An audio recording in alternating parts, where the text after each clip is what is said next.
Hello everybody, this is Dan from ESLVietnamZone.com, and in today's video I'm going to present you a very simple ESL lesson that I'm going to do with my students in the second semester. This is another lesson that I'm going to do with my students in the second semester, but this lesson is for grade 7 students, 13 years old. This is a very simple lesson and its purpose is to teach students how to talk about their favorite sport. Again, there are 45 students in the class and the lesson lasts for 45 minutes. Unlocking vocabulary. I always start the lesson with the vocabulary part because once the vocabulary is known, everything seems to be fine.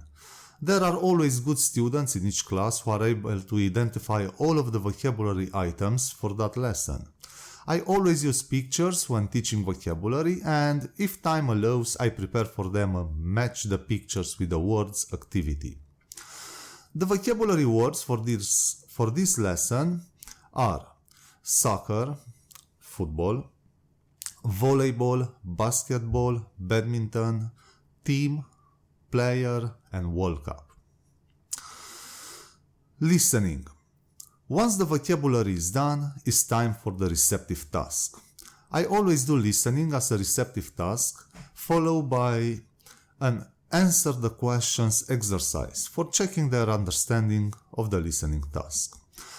This is the text that I'm going to read for them at least twice.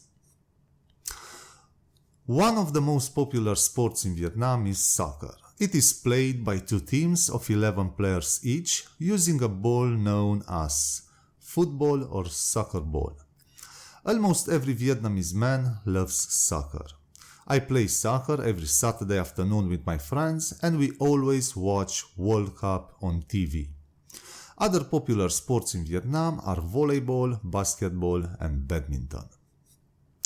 Questions.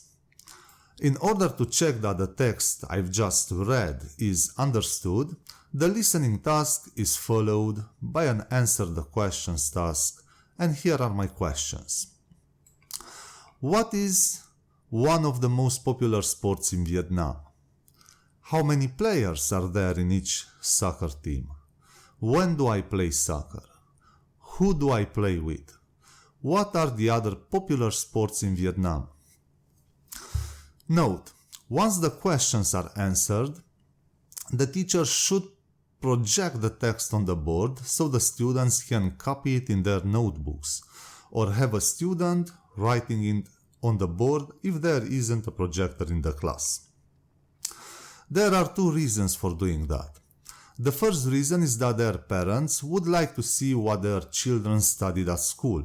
The second reason is that the text would be very useful for completing the writing and speaking task. Writing and speaking. Of course, after the receptive task, a productive task is needed.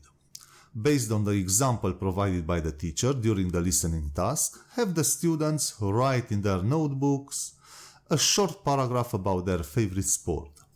Once everything is written in their notebooks, they can speak in front of their classmates. The teacher can ask two students to come in front of the class. One student asks the questions from the question task and another student answers. That's it for today. Don't forget to subscribe and like the video. Talk to you next time.